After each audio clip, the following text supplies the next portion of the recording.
हरियाणा की हर अपडेट के लिए बेल आइकन दबाएं और सब्सक्राइब करें STV हरियाणा न्यूज। नमस्कार, आपके साथ मैं अनामिका जय मिश्रा। आप देख रहे हैं प्राइम टाइम डिबेट। 3 कृषि कानूनों की वापसी को लेकर किसानों का आंदोलन करीब 7 महीने से लगातार चल रहा है। पीएम मोदी ने करीब 5 महीने पहले कहा था कि वो किसानों से सिर्फ 1 कॉल की दूरी पर हैं। 5 महीने पहले कहा था, लेकिन वो दूरी अब भी कायम है। इस बीच प्रदेश के गृह मंत्री अनिल विज के बाद अब डिप्टी सीएम दुष्यंत चौटाला ने भी आंदोलन को किसानों के हाथों से निकलता हुआ करार दे दिया। दुष्यंत ने तो आंदोलन को रोजगार का अड्डा बनाने का आरोप भी लगा दिया है। पेश है रिपोर्ट।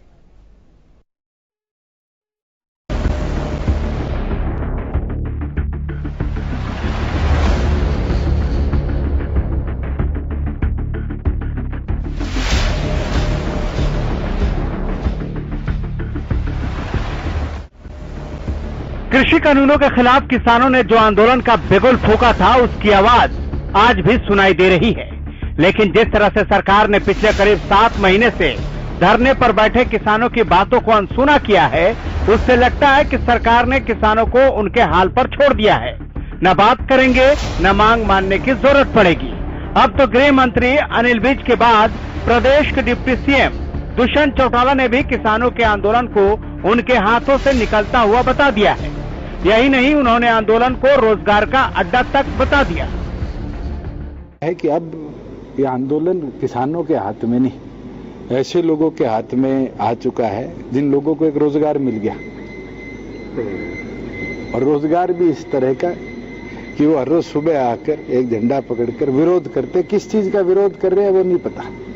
मैं तो आपसे पूछता हूं, जाइए जो आज ये काले झंडे लेके बैठे हैं, इनसे किसी फसल का MSP तो पूछ के देखिए। इनसे ये तो पूछिए कि मंडी के अंदर आज के दिन MSP और नॉन MSP प्रोडक्ट पे मार्केट फीस कितनी है।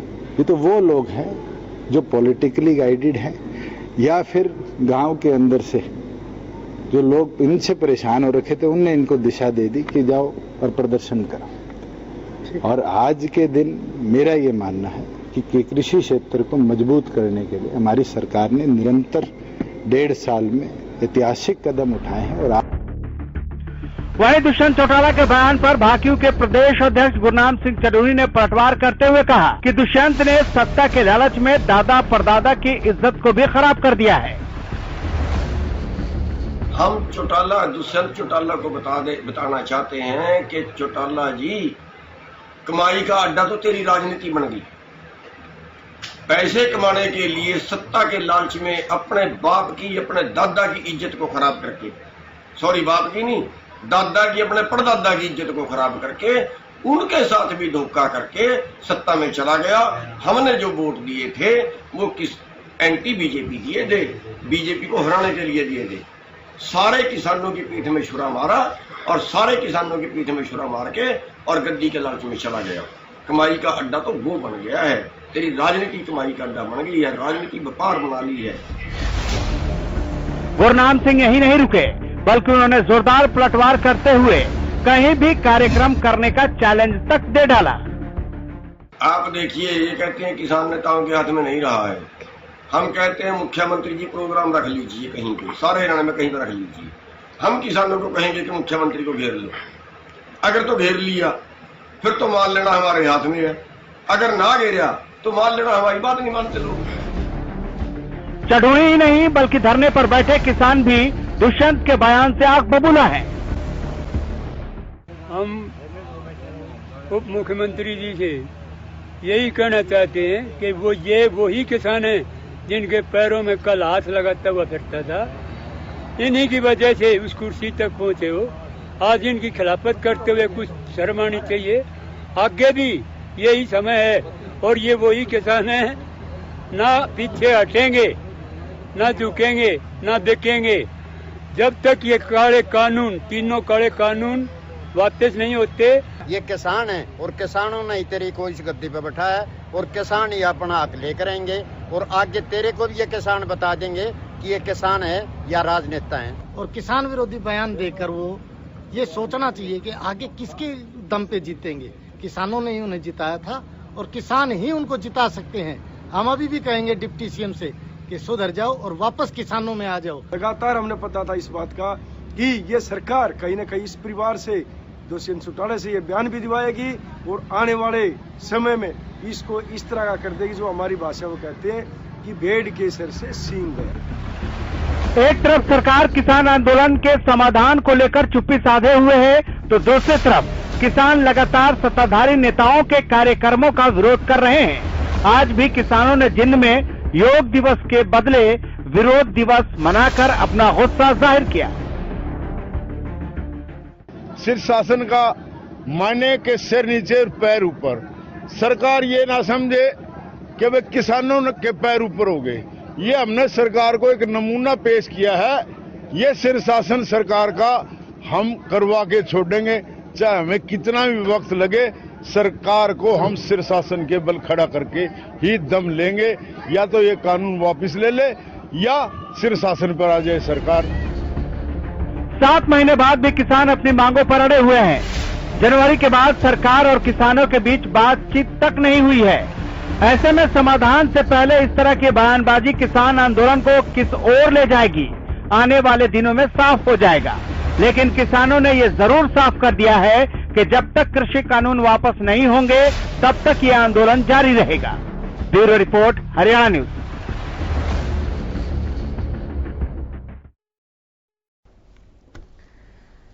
किसके हाथ में आंदोलन और किसने बनाया आंदोलन को रोजगार और इस तरह का बयान क्यों? इस पर आइए पैनल के पास चलते हैं और जानने की कोशिश करते हैं। इन सवालों के जवाब पैनल से मिलवाती हूं। योगेश कौशिक साहब हैं, राजनीतिक विश्लेषक हैं आप, बहुत स्वागत है कौशिक जी।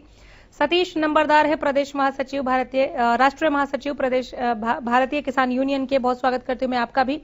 डॉक्टर राकेश कुमार है, प्रवक्ता बीजेपी। डॉक्टर राकेश, बहुत स्वागत है। मैं स्वागत करती हूँ खालिद चहल का, आपका भी, आप प्रवक्ता कांग्रेस हैं। एक एक करके सभी के पास आऊंगी।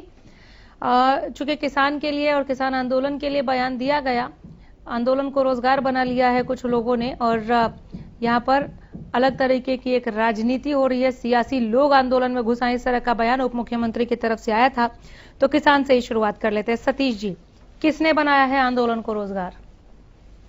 ये तो माननीय उप मुख्यमंत्री बैकलॉट में इस तरह के बयान दे रहे हैं क्योंकि उनकी राजनीतिक जमीन सरक चुकी है पूरी तरह। किस तरह केंद्र में बैठी भाजपा की सरकार भी और हरियाणा में खट्टर सरकार भी अपना पूरे का पूरा महत्व खो चुकी है और जनता के बीच में आज ये जाने से डरते हैं। किस तरह माननीय प्रधानमंत्री योग के तो ऐप निकालते हैं, अच्छी बात है, लेकिन आज तक किसानों के और रोजगार के बारे में इन्होंने एक शब्द भी नहीं बोला। 500 किसान आत्महत्या कर चुके हैं, आज तक प्रधानमंत्री ने एक शब्द भी बोलने के लिए आगे नहीं आए। और आज किस तरह ये अंग्रेजों से भी गई गुजरी सरकार किसानों पे अत्याचार करने को उतरी हुई है। किस तरह आज बोलते थे एक फोन की दूरी पे हम, आप तो किसान मोर्चे ने इनको चिट्ठी भी लिख दी, लेकिन आज तक इनकी तरफ से कोई जवाब नहीं आया।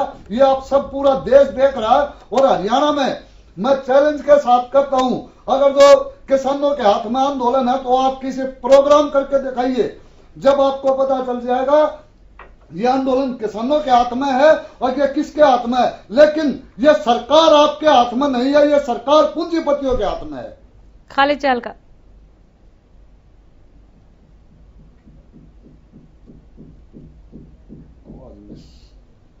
और पीर पैगंबर ने दिया, उसकी आप सबको बधाई देता हूं। ये दुर्भाग्य इस देश का, उसका बीजेपी ने दुरुपयोग कर लिया और बीजेपी इसका प्रचार कर रही है। अब बात आती है कृषि कानूनों की। आप ये समझ लीजिए, पहले कुछ महापुरुष जिनके वैचारिक सिद्धांतों पर देश चलता है। गांधी जी ने क्या कहा? गांधी जी ने कहा कि जो कानून तुम्हारे अधिकारों की रक्षा नहीं कर सकते उनकी अवहेलना करना तुम्हारा परम कर्तव्य है, गांधी जी ने कहा था।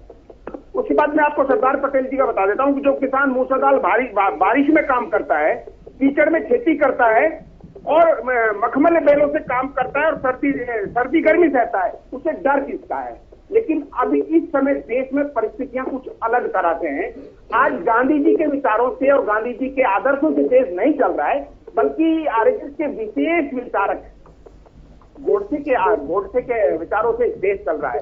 कितना समय इस देश में कृषि कानून, और ये मैं किसानों को, इस देश के किसानों को बधाई है, इस देश के किसानों को, इस देश के मजदूरों को बधाई है कि इतना लंबा आंदोलन जो चला इस देश में और जो चल रहा है वो कितना शांति प्रिय चल रहा है, कितना पीसफुली चल रहा है। उसमें किसी तरह की कोई ऐसी चीज नहीं है जो देश की छवि को नुकसान पहुंचाए। वो अलग बात है। वो अलग बात है कि भाजपा और भाजपा से जुड़े लोग हमेशा इसको, जिस दिन से आंदोलन चालू हुआ उसी दिन से आंदोलन को खराब करने का और उस आंदोलन में कुछ न कुछ गलत फहमियां पैदा करने की बात कर रहा है। चाहे वो 26 जनवरी का मामला रहा हो, चाहे पीछे एक आत्महत्या का, हत्या का मामला रहा हो, जो भी इस तरह की परिस्थिति आज तक हुई वो मात्र किसानों और देश के किसान आंदोलन की बदनाम करने की साजिश थी। लेकिन इस देश का किसान बधाई का पात्र है। जिनके बलबूते देश कृषि प्रधान देश कहा जाता है, उन्होंने इस देश को मजबूती के साथ हर विषय पर हर तरह से इस देश को मजबूत करने की बात करिए। लेकिन इस देश का किसान अपने हक की बात सब कुछ करेगा। इस देश में सब कुछ इंतजार कर सकता है, लेकिन इस देश का किसान, खेती करने वाला आदमी किसी का इंतजार नहीं करेगा। ये देश का और देश की सरकार का दुर्भाग्य है कि जो ऐसी परिस्थितियां होने के बाद, इतना लंबा आंदोलन चलने के बाद देश के किसानों की सुध नहीं ले रहा है। बहुत दुर्भाग्य है इस देश का। और देश की हालत क्या हो गई है ये भाजपा इसको देखना नहीं चाहती, बल्कि उल्टा हो ये रहा है कि जो इस देश में उद्योगपति भाजपा को जो बोल रहे हैं उनके हिसाब से देश चल रहा है। डॉक्टर राकेश,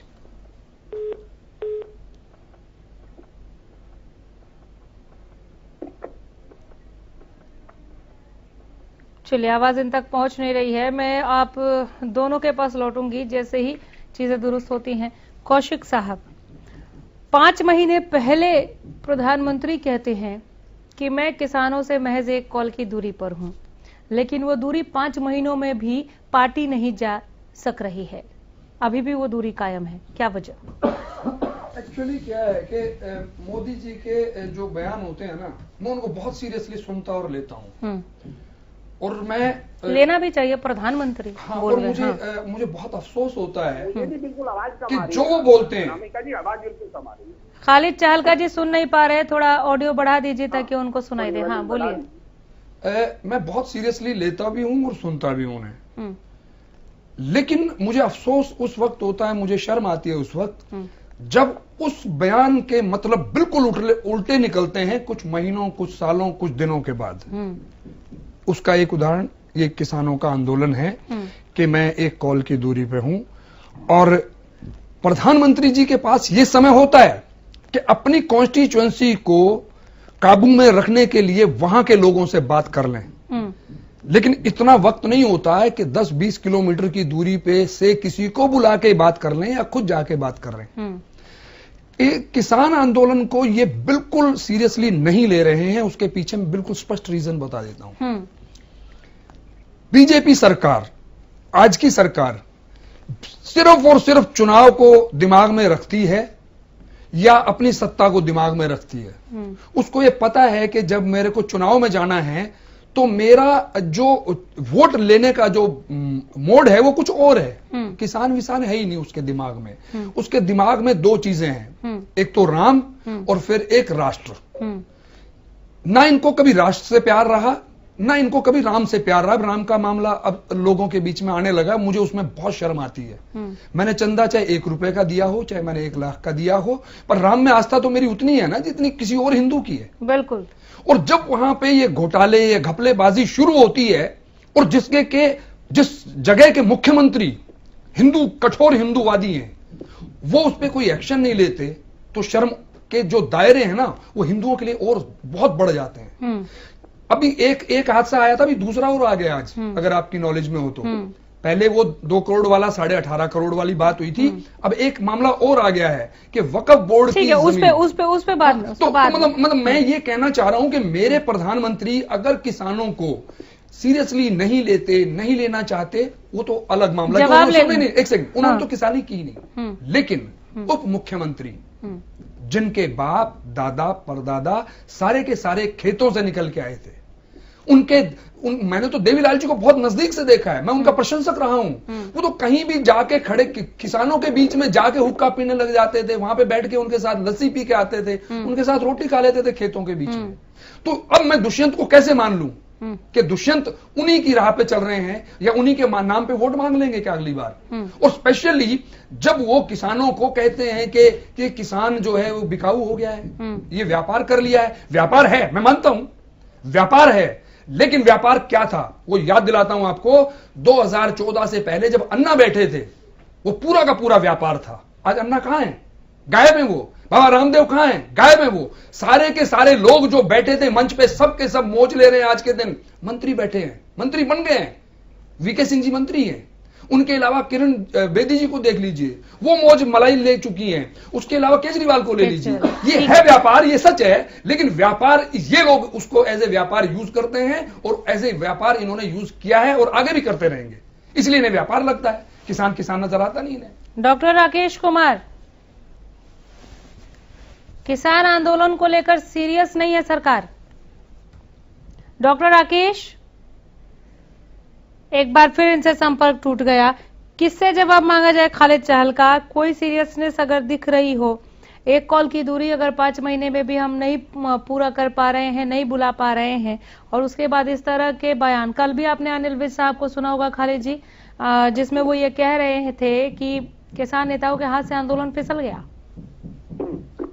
असल में बात क्या है अनामिका जी, जब देश में मैं आपसे एक दिन पहले भी ये कहना चाह रहा था कि देश में जब भाजपा ने अपना प्रचार शुरू किया था तो बाबा रामदेव जी का भी जिक्र किया मलिक साहब। रामदेव जी ने महंगाई को लेकर, किसानों को लेकर किस तरह की बातें की और किस तरह के उनके विचार थे, और लोगों को लगता था कि बहुत बड़ा साधु संत है और जो कुछ कह रहा है वो सत्य ही होगा। लेकिन सच ये था कि वो एक सौदेबाज था, उन्होंने सौदा किया हुआ था भाजपा के साथ, सांठगांठ की हुई थी। वो क्या कहते थे कि आप इस देश के अंदर 300 रुपए के सिलेंडर वाले को वोट देंगे या फिर आप इस देश के अंदर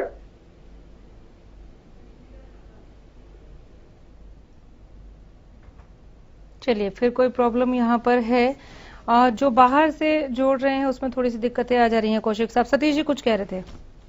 मैं ये कह रहा था, माननीय उप मुख्यमंत्री किस तरह हरियाणा में वादा करके आए थे, किस तरह बुजुर्ग जो माताएं थी उनसे इन्होंने वादा किया था, अब मैं जो गांव में शराब के ठेके हैं इनको गांव से 5 किलोमीटर दूर कर दूंगा। आज खुद माननीय उप मुख्यमंत्री शराब घोटाले में लिप्त हैं और देख रहे हैं आप किस तरह, और माननीय प्रधानमंत्री किस तरह लोगों को बरगलाने के लिए 20 लाख करोड़ के पैकेज की घोषणा करते हैं। मैं पूछना चाहता हूं आज केंद्र में बैठी भाजपा की सरकार से, कहां है वो 20 लाख करोड़ रुपया? आज तक एक पैसे का नहीं। ये सिर्फ उद्योगपतियों की सरकार और किसानों पे तो इन्होंने जुल्म ढाने की इंतहा कर दी। किसान आज अपने हक की लड़ाई के लिए बैठा हुआ, अपने बच्चों के भविष्य के लिए बैठा हुआ, लेकिन केंद्र में बैठी भाजपा की कठपुतली सरकार चंद उद्योगपतियों के सारे पे किसानों को आज मरवाने की कोशिश कर रही है। आज मेरे 500 किसान शहीद हो चुके हैं, लेकिन माननीय प्रधानमंत्री आज तक एक शब्द नहीं बोल पाए। किस तरह की केंद्र में बैठी सरकार है जो आज गरीब मजदूरों की, आज तो आप 100 रुपए जो आप सरसों का तेल खरीदते थे, ये तो एक सबूत है, नमूना छोटा सा। अगर जो तीनों काले कानून लागू हो गए और तो हर गरीब आदमी, ये तो अभी आपने सरसों के तेल में देखा, हर चीज आपको पैकिंग में मिलेगी। जो आज 20 रुपए की मिल रही है आपको 400 रुपए में लेनी पड़ेगी। गरीब आदमी तो इनका मजदूर बन के रह जाएगा, जो ऐसा अंग्रेजों के काल में भी नहीं हुआ। ये आपको केंद्र में बैठी भाजपा की सरकार और चंद उद्योगपति आपको मजदूर बनाकर छोड़ देंगे। डॉक्टर राकेश जुड़े क्या? ठीक है, टीम से ये रिक्वेस्ट है कि अगर लाइव नहीं जुड़ रहे हैं तो आप फोन पर जोड़िए, जवाब लेना बहुत ज्यादा जरूरी है। इस तरह का बयान देना और उसके बाद किसानों की नाराजगी का जवाब देना बहुत ज्यादा जरूरी हो जाता है। ऐसे बयान की रोजगार बना लिया है आंदोलन को दुष्यंत चौटाला की तरफ से आना। कौशिक साहब, कैसा मैसेज जा रहा है उस आंदोलन में जहां के लिए किसान लगातार वेट कर रहे हैं कि कोई आए उनसे बात करे? देखिए, मुझे ना मतलब मुझे बहुत शर्म आती है जब ऐसे बयान कोई भी देता है। कभी उग्रवादी कह देंगे, कभी कह देंगे कि व्यापार चल रहा है वहां पे। ठीक है, ये आप कुछ तो सेंसिटिव हुई है, मतलब आपके दिमाग में कुछ तो किसान के लिए इज्जत प्यार मोहब्बत कुछ तो नजर तो आए। क्योंकि आपने विधानसभा में वो एक हुआ था, अपने हरियाणा के विधानसभा में शक्ति परीक्षण हुआ था, बिल्कुल, और वो शक्ति परीक्षण ये जीत गए थे। तो इनको पता लग गया कि ये एमएलए इनकी तो कोई औकात है ही नहीं, इनको तो हम कभी भी बंदर की तरह उठा के इधर से इधर बिठा लेंगे, तो हमारी सरकार तो गिरनी नहीं है। और दुष्यंत जी के लिए अब कोई ऑप्शन नहीं बचा है। ये बीजेपी को पूरे तरीके से भांप नहीं पाए हैं। चौटाला जी में और दुष्यंत की राजनीति में दिन रात का फर्क है। चौटाला जी ने जब राजनीति की, देवीलाल जी ने जब राजनीति की, बीजेपी को अपनी जूनियर पार्टनर बना के रखा। लेकिन अब दुष्यंत जी उनके जाल में ऐसा फंस गए हैं कि ये जूनियर पार्टनर बनेंगे भी और बीजेपी जो चाहेगी वो करेंगे भी, क्योंकि इन्होंने बीज ऐसे बो लिए हैं और बीज उसी दिन बो दिए थे जिस दिन ये उसकी सरकार में चले गए थे। और उसके पीछे सबसे बड़ा रीजन यही था कि आपने एंटी बीजेपी वोट हासिल किए। आपने बार बार कहा कि हम जीत के और इनको जमुना पार भेज देंगे, इनको इनका ये करेंगे। आज गुरनाम चढ़ूनी का भी यही बयान आ रहा है। अब वो जमुना पार वाली बात कहां गई? अब पूछो ना, किसानों से पूछो। ये बिल्कुल नहीं, किसान पूछ रहे हैं। आपने रिपोर्ट में देखा, बेचारे किसान पूछ रहे हैं कि वो आपका रोजगार था क्या? हाँ, वो ठगा सा महसूस करते हैं। ठीक है, बीजेपी हमारे साथ जुड़ गई है। हमारे साथ डॉक्टर राकेश कुमार जुड़ चुके हैं। डॉक्टर राकेश, सबको अगर आपने सुना हो तो उनका जवाब आप दे दीजिए। एक सवाल मेरा भी, जो किसान लगातार पूछ रहे हैं कि क्या सरकार कृषि आंदोलन को लेकर सीरियस नहीं है? जी अनामिका जी, सबसे पहले मैं आपके चैनल के दर्शकों को, आप सभी को मेरा नमस्कार है। नमस्कार। और जितनी बात मैं सुन पाया हूं और जो सवाल आपने किया है, बीजेपी आप जानते हैं कि पूरे 11 दौर की वार्ता किसान नेताओं के साथ हो चुकी है। ठीक है, हाँ। उनके पास कोई भी एमिकेबल सोल्यूशन वो नहीं दे पा रहे हैं। आप हमारे जो हरियाणा से भी किसान नेता सोल्यूशन तो आपको देना है। चटोनी जी बिल्कुल, सुझाव फिर भी होते हैं और उस पर कोई कमियां ऐसी कोई निकल नहीं पा रही हैं जिसके कारण जिसके बारे में कुछ और चीज उसमें एडिशनल की जाए। जो किसानों की बातें थी 11 दौर की वार्ता के अंदर, उसको पूर्ण रूप से सरकार ने माना है। और आप एक चीज देखिए, इनका जो व्यवहार है वो कहीं ना कहीं हमें सोचना पड़ेगा। हमारे किसान जो अपने आप को किसान नेता जो कहते हैं, आप सरकार की बात को भी नहीं मानना चाहते, आप सुप्रीम कोर्ट की बात को भी नहीं मानना चाहते। आपकी कार्यशैली ऐसी है कि राकेश टिकैत जी उकसा देते हैं और जब वहां पे दुर्घटनाएं हो जाती हैं, जो एक तेल छिड़क करके जो आगजनी की घटना भी हो जाती है, तो आप उसे देखिए। दूसरे फिर कार्य जो इनके साथी हैं वो उस पर लिपापोती करना शुरू कर देते हैं और झूठे सच्चे जो वीडियो दिखा करके कहना चाहते हैं कि भाई ये जो है ये आत्महत्या का उसको रूप देने का प्रयास किया जाता है। आप समझे कि हमारा तो एक ही सवाल है। मैं इस बात कहना चाहता हूँ कि 11 दौर की बातचीत के बावजूद भी जो भी चीजें सामने आई हैं, वो क्यों नहीं इन बात को समझ पा रहे हैं, या क्यों उसके अलावा ये जिद पर अड़ना और ये कहना कि भाई सरकार वापस ले। मैं ये कहना चाहता हूं कि कोई भी कानून बनता है वो पूरे विचार विमर्श के साथ बनता है और वो कानून बनाए जाते हैं। तो उसके बाद उसके ऊपर चर्चा होती है, उसमें कोई अमेंडमेंट की जरूरत है, अमेंडमेंट हो जाती है। लेकिन ये सीधे तौर पर ये कह देना कि भाई आप इन कानूनों को रद्द कर दें, ये आंदोलन चलता रहेगा किसान भाइयों, ये किसान भाइयों को नहीं, बिल्कुल नहीं। भारतीय जनता पार्टी की सरकार बिल्कुल आंदोलन के लिए किसान नेताओं को अपने पास अभी फिर से बुलाया था, फिर से ये बात कही थी। तो इसके अलावा कोई ना कोई जो बातचीत है वो आगे आप करना चाहते हैं, कोई नया कोई आपके कब बुलाया था? तो वो करें। आप ही पीछे भी ये बात हुई है, माननीय कृषि मंत्री जी ने ये बात कही थी, और उसके बावजूद भी अगर कोई एमिकेबल सोल्यूशन इसका नहीं है तो उनको समझना चाहिए। अब समझने की जरूरत अब इन किसान नेताओं को भी है कि हम कब से इस बात में अड़े बैठे हैं और आंदोलन इनके काबू में नहीं है, बिल्कुल भी आंदोलन काबू में नहीं है। वहां पे जो है ना अपराध हो रहे हैं, रेप की घटनाएं हो रही हैं, वहां पे हत्या के काम भी हो रहे हैं और नशे का काम भी वहां हो रहा है। आप ये देखिए ना कि वो क्या उनके कोई कंट्रोल में कुछ है नहीं, कोई बात उनकी मानते नहीं है। सर, एक बहुत ही छोटे से ब्रेक पर जा रही हूं और आपकी बातों से कई ऐसे सवाल निकल रहे हैं जिसका जवाब आपको देना होगा। मैं लौटूंगी भी आप ही के साथ। हालांकि सतीश जी और कौशिक साहब कुछ कहना चाह रहे थे, लेकिन आप अपनी बात को कंटिन्यू कीजिए एक छोटे से ब्रेक के बाद। कई सवाल मेरे भी हैं। कृषि कानूनों पर सियासी वार की हम बात कर रहे थे। बिना वक्त गवाए रुख करेंगे पैनल की तरफ। डॉक्टर राकेश, मैं आप ही के साथ लौटना चाह रही थी। आपने कहा कि आंदोलन स्थल पर मर्डर हो रहे हैं, रेप हो रहे हैं, वहां ड्रग्स चल रहे हैं। ठीक, पता आपको जब सब है तो आप लोग कर क्या रहे हैं? आपका सिस्टम क्या कर रहा है? देखिए जो प्रशासन की कार्रवाई है वो हक की बात नहीं कर रहे हैं। इनको सारी बातें समझ में आना बंद हो गया है। ये सभी कुछ भी बात होती है, चाहे झज्जर के वो नींव के जो कार्यालय की नींव को उखाड़ने का मामला था, चाहे ये महेश मुकेश मुदगिल का जो मामला था, इस मामले को, और उस महिला का जो सर, लेकिन ये कोई जवाब नहीं हुआ ना कहीं पे कोई। एक सेकंड, नहीं, आप मेरा सवाल पहले पूरा समझिए, पहले पूरा सवाल समझिए। मैं किसी के पास नहीं जा रही, ना बीच में किसी को बोलने दूंगी, क्योंकि मुझे जवाब चाहिए सर, आज तो जवाब चाहिए, बहुत लंबा वक्त हो गया। आपको पता है कि वहाँ रेप हो रहे हैं, वहाँ मर्डर हो रहा है, जो आप मामले गिना रहे हैं हम रोजाना, या हम इसमें जो हम दिखा भी रहे हैं, हालांकि जांच का विषय है, लेकिन अगर आंदोलन स्थल पर ड्रग्स चल रहा है, अगर आंदोलन स्थल पर मर्डर हो रहे हैं, अगर आंदोलन स्थल पर रेप हो रहे हैं, तो इस आंदोलन का आप लोग सोल्यूशन लेकर क्यों नहीं आ रहे हैं? ये क्यों कंटिन्यू चल रहा है? आप लोग सबका साथ सबका विकास नारा दे रहे हैं और आप इन किसानों को साथ लेकर नहीं चल पा रहे। 1 मिनट सर, मैं आपको एक ही बात बताना चाहता हूँ, हाँ, कि किसान नेताओं में और किसानों की विचारधारा में फर्क है। आप ये देखेंगे कि जो किसान नेता हैं वो कहीं ना कहीं अपना, उनका कोई वेस्टेड इंटरेस्ट ऐसे नजर आते हैं कि वो इस आंदोलन को आगे से आगे खींचना चाहते हैं। आपके इस व्यक्तिगत इंटरेस्ट का वो जवाब दे रहे हैं कि आप लोगों के व्यक्तिगत इंटरेस्ट नहीं है क्या? जमुना पार दिखाने का, जमुना पार करने का नारा देने वाले दुष्यंत चौटाला डिप्टी सीएम का पोस्ट लेने के लिए बैठे हुए हैं, ये किसानों का कहना है। सर, अभी गुरनाम सिंह चरूनी को आप रिपोर्ट में सुन रहे होंगे, यहाँ सतीश नंबरदार बैठकर ये कह रहे हैं। मीडिया की ही बातें कर रहा हूँ मैं, मीडिया की ही बातें, जो मीडिया में जो बातें चल रही है, और वहां पर जो लोग हैं, वो कल भी अखबारों में ऐसा आया हुआ था मामला कि वहां के लोग भी, ग्रामीण भी, वो इस बात से परेशान हैं और इस बात को लेकर के किसान नेता कहीं ना कहीं किसानों को ही बहका रहे हैं। मेरा कहने का मतलब ये है, वो किसानों को ही बहकाने का काम कर रहे हैं अपने साथ जोड़े रखने के लिए। सर, कोई 1-2 दिन 10-12 दिन के लिए बहका लेगा ना? 7 महीने से लंबा वक्त हो गया सर आंदोलन को। एमएसपी लगातार आप जानते हैं। अगर कोई बहका रहा है, 1 सेकेंड सर, 7 घंटे का आंदोलन नहीं है, अगर किसी ने बहका लिया तो आप समझा लीजिए। आपको भी एक लंबा वक्त मिला ना सर, आप समझाइए ना, कौन समझाएगा? देखिए मेरी बात सुनिए, ये जो एमएसपी की बात थी, जहां तक सरकार उस पर निरंतर काम करती जा रही है। अब धान की भी, बाजरे की भी फिर से एमएसपी बढ़ा, और किसानों के लिए जो किसान सम्मान निधि है वो भी उनके खाते में भेजी जा रही है।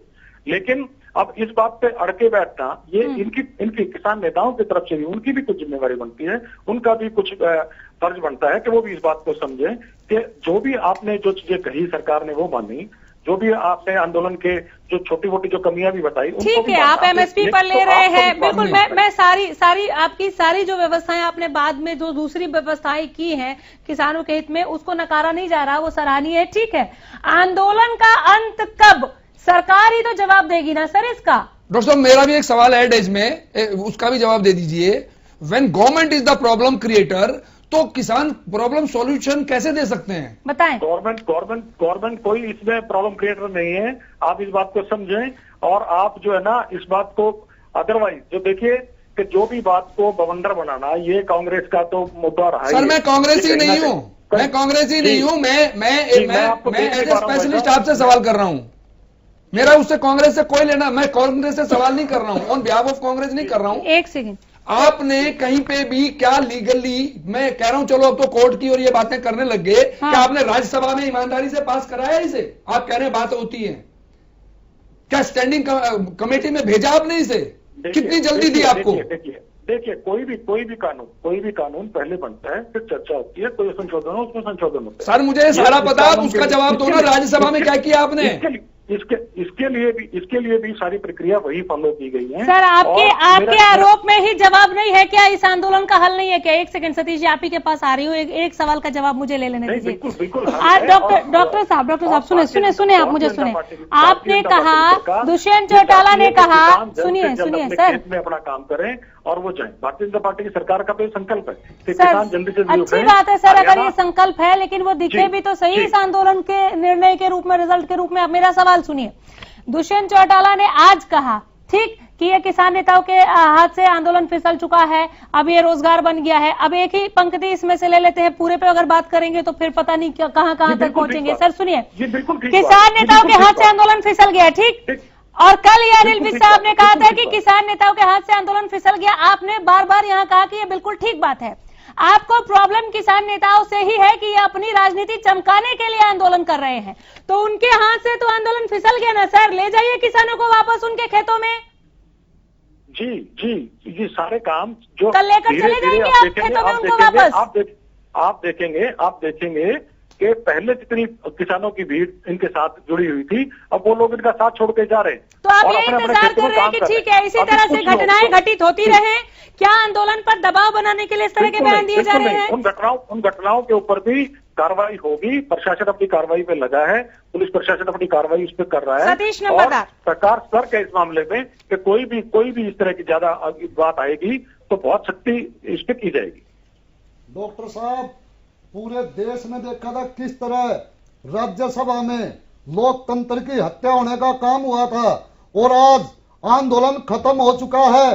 तो मैं आपको चैलेंज करता हूं, आप सरकारी प्रोग्राम रखिए, कोई भी आप कर देंगे और तो हम अपने घर पे उठ के चले जाएंगे। आज आप पूरी तरह लोगों के बीच का जनाधार खो चुके हैं। आज आप ये जो बयान दे रहे हैं, बखलाते हुए बयान दे रहे हैं, आप किस तरह आज पूरे के पूरे हरियाणा में और पूरे देश में अपना जनाधार खो चुके हैं। किस तरह पूरा देश देख रहा है। आपने जिस दिन से आपकी सरकार बनी है, लोगों को एक टाइम पे खड़ा कर रखा है। किस तरह आपकी नोटबंदी फैल गई, किस तरह आपकी जीएसटी फैल गई, और किस तरह आप विश्व के एक नंबर के नेता सभी कोई सर्वे हुए हैं, उसमें एक सबसे पहले नंबर पर नरेंद्र मोदी जी का नाम आया है। ऐसा कुछ नहीं है कि हमारा जनाधार खत्म होता जा रहा है। 5 महीने पहले, एक सेकंड डॉक्टर साहब, 5 महीने पहले पीएम ने कहा था कि मैं किसानों से एक फोन कॉल दूर हूं। जैसे उनका ये बयान आया, ऐसी लहर दौड़ी पूरे देश में कि बस अब हल हो जाएगा। प्रधानमंत्री बोल रहे हैं, उन्होंने इंटरेस्ट दिखाया है इसमें, तो कोई ना कोई हल हो जाएगा, कोई फोन आएगा। 5 महीने बाद तक अभी तक एक मिस कॉल भी नहीं मिली है। सर, ये आंदोलन के प्रति गंभीरता है? प्रधानमंत्री जी ने जो बात कही थी वो अपनी बात तो बिल्कुल ठीक है, लेकिन जो जाने वाले हैं, जो वार्ता करने वाले हैं, जो किसान नेता हैं, उनको जाने के लिए फोन कौन करेगा? तय करना पड़ेगा। सर एक सेकेंड ये लोग करेंगे आज के लिए। अच्छा, किसान फोन करेंगे, किसान फोन करेंगे। बिल्कुल वार्ता के लिए तैयार हैं हम। हम किसी भी चीज को एक्सेप्ट करने के लिए, या हम कोई सर आप वार्ता के लिए तैयार भी हैं, वार्ता के लिए बुला भी नहीं रहे हैं? बिल्कुल बुला रहे हैं। कब बुलाया? आप अभी बता दीजिए ना, आपको किसान सुन रहे हैं, अभी बता दीजिए ना आपने कब बुलाया है? 1 हफ्ता पहले ही उन्होंने ये कहा था कि आप जो है, जो भी नया सुझाव है, जो भी बातचीत है, उसके लिए आइए, हम बातचीत करने को तैयार हैं। नहीं, ऐसा कोई बयान है सतीश जी? कोई बयान नहीं। आप ये बताइए मुझे, डॉक्टर साहब मुझे ये बता दीजिए, क्या कोई भी किसान नेता जाके प्रधानमंत्री जी के घर में घुस के बात कर सकता है कि लव जी मैं आ गया हूं, मुझसे बात करो? इसे अपनी इच्छा क्या ये प्रोटोकॉल है सर? क्या ये प्रोटोकॉल है? क्या ये प्रोटोकॉल है? क्या ये प्रोटोकॉल है सर? देखिए, क्या ये प्रोटोकॉल है कि मैं प्रधानमंत्री को सीधे फोन करूं या उनके घर पहुंच जाऊं? अनामिका जी, हाँ जी, अनामिका जी, कहीं भी जाते हैं, अभी किसी को मेरे पास भी, मैंने आपके पास भी मिलने के लिए आना है, तो मैं आपसे एक बातचीत करूंगा कि भी आप समय दे पाएंगे, ये समय ठीक है, 2 घंटे बाद का समय ठीक है। सर 11 दौर की बातचीत हुई, एक सेकेंड, 11 दौर की बातचीत सॉल्व करना या किसानों की ड्यूटी इस प्रॉब्लम को सॉल्व करना, ये जवाब दे दीजिए। अगर करना है तो आपको बुलाना पड़ेगा ना सर। दोनों की जिम्मेवारी। मैसेज आप ये देते हैं कि एक फोन कॉल की दूरी पर हूं तो फोन आना चाहिए था, नहीं आया। एक सेकेंड आप सुनिए डॉक्टर साहब, 11 दौर की जब बातचीत हुई, आप लोगों का वहां इंटरेस्ट दिखा सर, बिल्कुल इंटरेस्ट दिखा, उसको नकारा नहीं जा रहा है। आपकी तरफ से वक्त दिया गया, आप आए, आपने कहा टेबल छोटा करो, टेबल छोटा करने के बाद कोई बयान नहीं, किसी तरह का कुछ नहीं। 12वें दौर की बैठक के लिए आपने उसी संजीदगी के साथ क्यों नहीं बुलाया? क्या आपकी गंभीरता खत्म हो गई? ये सवाल तब तक बना रहेगा जब तक इस पर सटीक जवाब नहीं देंगे। आप बातें दोहरा रहे हैं, खाली चल का नहीं, रुकिए, आ रही हूँ खाली जी, काफी देर से बैठे हैं, चुप, रुक जाइए, खाली चल का। बड़ा दुर्भाग्य है इस देश का कि भाजपा आज भी किसानों पे उंगली उठा रही है। हाँ। और उनको ऐसा लगता है कि जो वो कर रहे हैं वो तो सब कुछ सही है, और जिस देश का किसान कर रहा है, इस देश में जय जवान जय किसान के देश में आज भाजपा को ऐसा लगता है कि जिस किसान के बलबूते इस देश को कृषि प्रधान देश कहा गया, उन पे एलिगेशन लगाना भाजपा को कितना आसान लगता है। जबकि सच ये है कि इस भाजपा को बनाने में सरकार का बहुत बड़ा योगदान है। लेकिन अब ये बदकिस्मत है इस देश की, आज भी वो ये कह रहे हैं कि हमने 11-12 दौर की बातचीत करी, लेकिन किसानों ने मना कब किया 11-12 बातचीत करने के लिए? इस देश के किसानों ने मना कब किया? प्रधानमंत्री जी कहते हैं कि एक फोन कॉल की दूरी पे बैठे हैं, लेकिन उनके पास समय नहीं है अभी एक फोन कॉल उनको कर सके किसानों को। और ये एक लगातार कोशिश हो रही है कि जिस तरह भी भाजपा के प्रवक्ता कह रहे थे कि उस पर कोई एलिगेशन इस आंदोलन पर लगाया जाए, कोई तहमत इस आंदोलन पर लगाई जाए, ताकि उनका इस आंदोलन से सर दोनों खाली चाल का। एक सेकंड सर, आप लोग विपक्ष में हैं, आपको भी बहुत अहम और मजबूत भूमिका निभानी होगी इसके लिए, लेकिन दोनों ही बातों में जो सरकार की तरफ से बातें कही जा रही है, एक तो ये कि इस आंदोलन में ड्रग्स चल रहे, रेप हो रहा है, मर्डर हो रहा है, इन्होंने अभी कहा, ऑन एयर कहा, और आप सभी ने सुनी है इन बातों को, ठीक है। जांच का विषय है, पुलिस अपना काम करे वो अलग बात है, लेकिन अगर सरकार को ये पता है तो भी इन्हें किसानों को उठाना चाहिए था, यहाँ से ये चीजें खत्म करानी चाहिए थी। और अगर ये बात नहीं है, जैसे कि आप लोग कह रहे हैं कि आंदोलन पर दबाव बनाने के लिए और किसान कह रहे हैं कि बदनाम करने के लिए आंदोलन को हो रहा है, तो भी इन्हें आंदोलन का एक सोल्यूशन, एक समाधान निकाल कर देना चाहिए था। इतना वक्त बीत गया, अब तो ऐसी गंभीरता नजर भी नहीं आ रही है। कितना भी कहे कि दरवाजे खुले, आइए बात कीजिए, कहने से नहीं होता है। जब 11 दौर की बातचीत में आपने जगह बताई, स्थान बताया, टाइम बताया, वो बताना पड़ेगा ना। ये गंभीरता इनको दिखानी होगी, ये गंभीरता दिखा नहीं रहे, आप लोग कुछ बोल नहीं रहे, कैसे काम चलेगा? नहीं, कौन कहता है कि हम नहीं बोल रहे? कौन कहता है इस बात को हम बोल नहीं रहे? हमारे नेता श्री राहुल गांधी जी ने कितने दमखम से देश के किसानों की आवाज उठाई है। आज से नहीं, हम हमेशा किसान की बात करते रहे। भाजपा ने तो इस देश में कभी किसान की बात की ही नहीं है, आज तक इतिहास है उनका।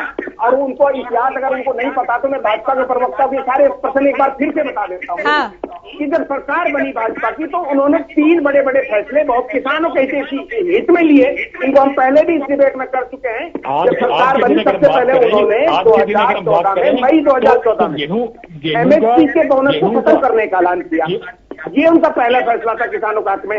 दूसरा फैसला था गेहूं का, सरसों का, धान का, बाजरे का, सभी चीजों का, भूमि अधिग्रहण बिल को कांग्रेस लेके आई, इसको भाजपा ने खारिज करने की कोशिश की। राहुल जी ने सर आप एक सेकंड खाली से रुक जाइए। गेहूं का जिक्र कर रहे हैं 2014 से, जब बिल्कुल नहीं इनकार कर रहे, इससे नहीं इनकार कर रहे डॉक्टर साहब सुनिए, इससे नहीं इनकार कर रहे हैं, ये तमाम चीजें पता है, हम खबरें दिखा भी रहे हैं, इसमें कुछ झूठ नहीं है सर, कुछ इसमें अतिशयोक्ति नहीं है। जो आप बता रहे हैं कि आपने ये MSP पर दिया, ये फसल ऐसे खरीद रहे हैं, उसमें कुछ गलत नहीं है, सराहनीय अच्छी बात है। लेकिन ये उनके लिए जो आंदोलन पर नहीं है, जो आंदोलन पर बैठे हैं उनका एक अलग विषय है, वो उस विषय पर आपसे अपनी बात रखना चाह रहे हैं। आपने 11 दौर की बातचीत की है, उसमें कई आपको सुझाव भी दिए गए थे। अभी किसान नेता ये कह रहे हैं कि आप वीडियो रिकॉर्डिंग क्यों नहीं सरेआम कर देते अगर सुझाव नहीं दिए गए थे तो।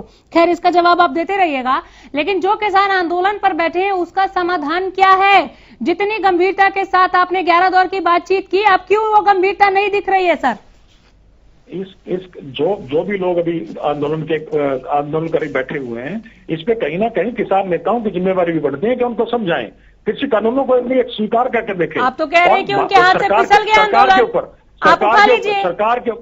सरकार के ऊपर भरोसा करके देखें, क्योंकि अब तक, आज तक आदरणीय नरेंद्र मोदी जी ने जो कहा है वो काम करके दिखाया है और किसानों की आमदनी करने का संकल्प लिया था। लेकिन कांग्रेस पार्टी को ये बिल्कुल भी गवारा नहीं हो रहा है कि किस प्रकार से इतने अच्छे तरीके से भारतीय जनता पार्टी की सरकार किसानों के खाते में पैसे डाल रही है, किसानों MSP को बढ़ा रही है। ये इनसे बिल्कुल सहन नहीं हो रहा है, ये इसको हजम नहीं कर पा रहे हैं। इसीलिए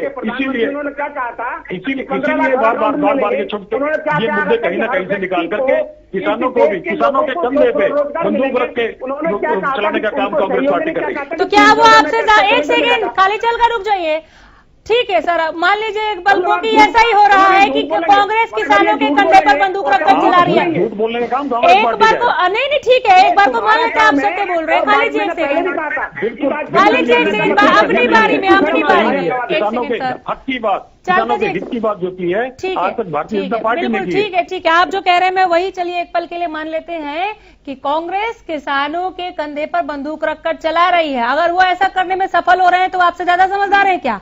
आप क्यों नहीं समझा ले रहे हैं कि कांग्रेस ऐसा कर रही है? आप उनके चंगुल में मत फंसिए। सरकार में आप है, सिस्टम आपके पास है, सारा का सारा तंत्र आपके पास है। इलेक्शन आप जीते हुए हैं, इलेक्शन आप जीते हुए हैं, बता रहे हैं आप, पॉपुलर नेता आपके पास है, जीते हुए कैंडिडेट आपके पास है। छड़ी घुमाएंगे, सारे किसान समझ जाएंगे। जवाब दीजिए डॉक्टर साहब। हेलो, चलिए खालिद चाल का जवाब के नाम पे आवाज गुम हो जाती है। किसानों के कंधों पे कांग्रेस बंदूक रख के चला रही है। उनसे ये पूछे कि दाल के रेट इस देश के अंदर जो है ये दाल के रेट 25 से 30% बढ़े, इसमें किसानों ने, इसमें कांग्रेस ने क्या फॉल्ट था? रिफाइंड के रेट 77 से 80% बढ़े, इसमें कांग्रेस का क्या फॉल्ट था? सरसों के तेल 80% बढ़े, इसमें कांग्रेस का क्या फॉल्ट था? आटे के रेट 15 से 20% बढ़े, इसमें कांग्रेस का क्या फॉल्ट था? ये जरा इस देश को बताएं। पेट्रोल के रेट कितने इस देश के अंदर दुगने होने को आए, इसमें कांग्रेस का क्या फॉल्ट था? गैस के दाम दुगने होने को आए, इसमें कांग्रेस का क्या फॉल्ट था? और किसान की आमदनी आधी हो गई है, ये दोगुनी आमदनी होने की बात करते थे, इसमें कांग्रेस का क्या फॉल्ट है? ये झूठ बोलने की जरूरत नहीं है। यहाँ बैठ के राकेश जी ज्वाइन हो गए। राकेश जी वापस आ रहे हैं। राकेश जी जवाब, डॉक्टर साहब जवाब। जी हेलो, जवाब दीजिए सर। जी आपको प्रश्न मुझे ठीक से समझ में नहीं आया, मैं दोबारा दोहरा देती हूँ सर। जी अनामिका जी मैं बताता हूँ, पूछिए पूछिए। इनसे ये पूछिए कि कांग्रेस क्या ये कहते हैं कि कांग्रेस किसानों पे कंधे पे रख के बंदूक चला रही है। इस देश के अंदर दालों के रेट 25 से 30% बढ़ जाते हैं, इसमें कांग्रेस का क्या फॉल्ट था? इस देश के अंदर गैस के दाम दुगने हो जाते हैं, इसमें कांग्रेस का क्या फॉल्ट था? इस देश में सरसों के तेल के दाम 80%। सवाल सुन लीजिए पहले सर, सवाल सुन लीजिए, सवाल सुन लीजिए। अरे बीच में मत बोलो, रुकिए, सवाल लंबा है सर, सवाल लंबा है, रुक जाइए। कुछ गंभीरता दिखाइए डॉक्टर साहब, आपने जो बतौली का एक्सप्रेस किया है ना, माननीय प्रधानमंत्री से सारे देश के भाजपा कार्यकर्ताओं ने बतौली का एक्सप्रेस कर लिया है कि सिर्फ बातें करेंगे और बातें सुनानी है। देश के अंदर, इस देश के अंदर पेट्रोल के दाम दुगने होने को आए, इसमें कांग्रेस का क्या फॉल्ट है? इस देश के अंदर आटा जो गरीब आदमी की चाहत है उसके रेट 20% बढ़ जाते हैं, इसमें कांग्रेस का क्या फॉल्ट है? जरा ये बता दीजिए इस देश को। अगर कांग्रेस किसानों को यूज कर रही है, अगर कांग्रेस किसानों को यूज करती तो जो आपने सबसे पहले आने के बाद जमीन अधिग्रहण बिल खारिज करने की कोशिश की और कांग्रेस उसके साथ नहीं खड़ी होती तो आज तक इस देश के किसानों की जमीन को पहले ही नीलाम कर चुके होते। ये 2014 का ठीक है सर, ठीक है। जवाब राकेश जी, जवाब। सरकार ने किसी भी किसान की कोई भी नीति ऐसी नहीं बनाई है कि भूमि अधिग्रहण जबरदस्ती किया गया हो, कहा गया हो। कोई कहीं पे भी इस चीज का जो नाम नहीं भारतीय जनता पार्टी की सरकार ने किया है। सरसों तेल के दाम बढ़ गए, दालों के दाम बढ़ गए, महंगाई बढ़ गई, वो गिना रहे। गैस चूल्हे सर, एक सेकंड, सिलेंडर्स की कीमत दोगुनी हो गई, वो गिना रहे। वो कह रहे हैं आप दोगुनी आय की बात करते हैं, किसानों की आय आधी हो गई है, किसान बहुत परेशान है। जय जवान जय किसान के इस देश में आज किसान हैरान है, परेशान है, हलकान है, रोड पर बैठा है। जवाब दीजिए, बोलिए ना सर। मेरे सवाल के टाइम आवाज नहीं आ रही आपकी। कौशिक साहब, एक्चुअली पता क्या है, चुनाव और होना है। मेरा मानना ये है, आ रही हूँ सर, आ रही हूँ, कुछ पॉइंट है, आ रही हूँ। मेरा मानना ये है कि ये एजिटेशन जो है एक शुरू हुआ, ये कोई पहला एजिटेशन तो है नहीं हिंदुस्तान में। हिंदुस्तान बनने से पहले एजिटेशन होते रहे, आगे भी होंगे, ऐसा नहीं, आगे भी होंगे। उस एजिटेशन के बाद सॉल्यूशन दो तरीके से होते हैं, अक्रॉस द टेबल। ये बीजेपी के जो हैं ये लोग मानते हैं कि ये फेल हो गए हैं और ये इल्जाम चाहे एक दूसरे पे लगा दें, कोई बात नहीं है, ठीक है। उसके बाद लेकिन मैं कांग्रेस को भी दोषी मानता हूं। कांग्रेस को करना क्या चाहिए कि या तो ओपनली सपोर्ट करके, और इस लड़ाई को इनकी पार्लियामेंट में नहीं सुनी गई, कोई बात नहीं, लेकिन फिर भी रास्ते हैं। आप इन लोगों के साथ खड़े हो के सरेआम खड़े हो, और अगर आप उनके साथ हो तो, और नहीं हो तो फिर ऐसे भाषण देते रहो, अपने ट्विटर पे लिखते रहो, उनमें कोई मतलब नहीं है। ये सरेआम इनके साथ खड़े हो के इस लड़ाई को पार्लियामेंट तक लेके जाएं, मोदी जी के घर तक लेके जाएं, प्रेसिडेंट ऑफ इंडिया के घर तक लेके जाएं। जब तक ये ऐसा नहीं करेंगे इसका सॉल्यूशन नहीं होगा, या दूसरा सॉल्यूशन तब होगा जब बीजेपी सरेआम यूपी के अंदर चुनाव वन साइडेड हार जाएगी तो, क्योंकि उनको तो सिर्फ चुनाव नजर आता है, उनको इन चीजों से कोई लेना देना है ही नहीं। अब वो एमएसपी का जिक्र कर रहे हैं, वो तेल का जिक्र नहीं कर रहे हैं। तेल क्या रेट हो गया है? नहीं कर रहे, दालों की जिक्र नहीं कर रहे। नहीं, वो सारी की सारी जो भी इनपुट है वो कितनी महंगी हो गई है उसका जिक्र नहीं कर रहे। एमएसपी बढ़ गई, वो तो बढ़नी है, बढ़ाओ गई, उसमें कोई एहसान नहीं है आपका। उसके अलावा घर चलाना कितना मुश्किल हो गया है। जो आपका, मैं आज फिर नाम ले रहा हूं यहाँ पे, जो फॉर्चून ऑयल है, फॉर्चून ऑयल 130 रुपए का किलो था, 130 रुपए किलो था, 200 रुपए किलो हो गया, और वो कंपनी अडानी की है। मैं बार बार इल्जाम लगा रहा हूं, और अडानी पे हाथ सरकार का है, और अगर ऐसा हुआ तो आम आदमी बर्बाद हो जाएगा, मर जाएगा, खाने के लिए खाना नहीं मिलेगा। जल्दी से सतीश जी। मैं राकेश भाई से एक बात पूछना चाहूंगा। पिछली सरकार में 3 3 किलो गेहूं में 1 लीटर तेल आता था और आपकी सरकार में 6 किलो गेहूं में 1 लीटर तेल आता है। आपके लोगों को बरगलाने का काम करते हैं हमेशा। आप देख रहे होंगे, आप एमएसपी ये 2000 रुपए फलाना, आपने गरीब आदमी को आत्महत्या पे मजबूर कर दिया और आप बोल रहे हो वहां पर बलात्कार होते हैं या आत्महत्या होती है। पूरे हरियाणा में रोज के 6 से 7 बलात्कार होते हैं। इसके दोषी कौन है? खट्टर साहब है क्या आप है? और नहीं, ये इसका जवाब नहीं हुआ। नहीं, इसका जवाब नहीं हुआ। कहीं भी होता है वो गलत है, वो पुलिसिया कार्रवाई है, जांच होने दीजिए। जो चीज पता नहीं है उसे लेकर यहाँ हवा में बातें नहीं करनी है, किसी को भी नहीं करनी है। आ रही हूँ खालिद जी, आ रही हूँ, रुक जाइए। डॉक्टर राकेश जवाब दीजिए। जी देखिए, जो ये किसान भाई जो बात पूछ रहे हैं, जो क्योंकि समय के अनुसार आप ये देखेंगे कि कोरोना काल सरकार 80 करोड़ जनता को मुफ्त में राशन भी दे रही है। सभी किसान भाइयों को, मजदूरों को भी दिवाली तक का सर कड़वा थू मीठा गप पहले ही आ चुका है हिंदुस्तान में। आप कुछ नहीं लेके आए। एक सेकंड कड़वा थू मीठा गप करे जा रहे हैं सर आप। जब से तेल का जिक्र भी कर लीजिए ना आप मुफ्त के राशन, राइट टू फूड तो मुफ्त के राशन को आप बार मुफ्त का राशन कह रहे हैं। आंदोलन की समाप्ति पर कोई बात ही नहीं हो रही है यहाँ पर। हरियाणा के अंदर आपने तेल देना बंद कर दिया है, गरीबों को बता दो। बताएं, बोलिए सर। तेल की कीमतों पे भी बोल लीजिए कुछ। आंदोलन को कब खत्म करेंगे इस पर भी कुछ बोल लीजिए सर। भारतीय जनता पार्टी की सरकार आज से ही वैक्सीनेशन का जो ड्राइव, मेगा ड्राइव शुरू किया है, वो भी वैक्सीन तो कहाँ पहुंच गए सर? कमाल है, मैं आंदोलन खत्म कराने की बात कर रही हूँ, आप वैक्सीनेशन पर पहुंच गए। ये सब चीजें सरकार ही करेगी। कहाँ वैक्सीन पर? अब आप थोड़ी देर में राम मंदिर लेंगे, रुक जाइए ना सर। आप वैक्सीन की बात करें, आंदोलन कब खत्म कराएंगे सर? कल जा रहे हैं क्या आप लोग? बात करेंगे किसानों से? तीसरी लहर आने को। एक सेकंड सर, आप लोगों ने क्या कहा? हमने दूसरी लहर से सबक लेकर तीसरी लहर की तैयारियां तेज कर दी है। सवाल सुनना पड़ेगा, मैं चुप नहीं होंगी, ठीक? तीसरी लहर से पहले भी अगर आप किसानों को नहीं उठाते हैं और मौतें होंगी। अभी 501 गए हैं और जाएंगे। क्या हम और मौतों के लिए तैयार हैं? हम अपने किसानों को ऐसे ही मरते, बिलखते, रोते, रोड पर बैठे हुए देखते रहेंगे? आंदोलन को कब खत्म करा रहे हैं इसका जवाब दीजिए ना सर, बहुत सीधा सवाल है। बिल्कुल आंदोलन खत्म होना चाहिए। हम सभी, हमारी सभी की ये मंशा है। खाली चल का, जल्दी से 20 सेकंड खाली चल का कोरोना की रहने दीजिए सर, मैं समझ गई अपना जवाब। आंदोलन ऐसे खत्म होगा कि वहां पे कोई हत्या होगी, कोई एक्सीडेंट होगा, किसानों ने इनको जहर दे दिया, किसानों ने इनको आग लगा दी। वहां पे क्या कहेंगे आप? वहां पे ड्रग्स का इस्तेमाल हो रहा है, वहां पे आप क्या कहेंगे? वहां पे गुरुवादी बैठ गए, वहां पे क्या कहेंगे? वहां पे माओवादी बैठ गए, और वहां पे क्या कहेंगे कि सब लोग विपक्षी दलों के लोग हैं। ये आप इस देश को क्या बता रहे हैं? क्या किसानों का आंदोलन? सवाल पूछ रहे हो, आप जवाब दे नहीं रहे हैं और फिर आप बाद में बोल रहे हैं सर। ठीक है, खत्म कर दीजिए कौशिक साहब।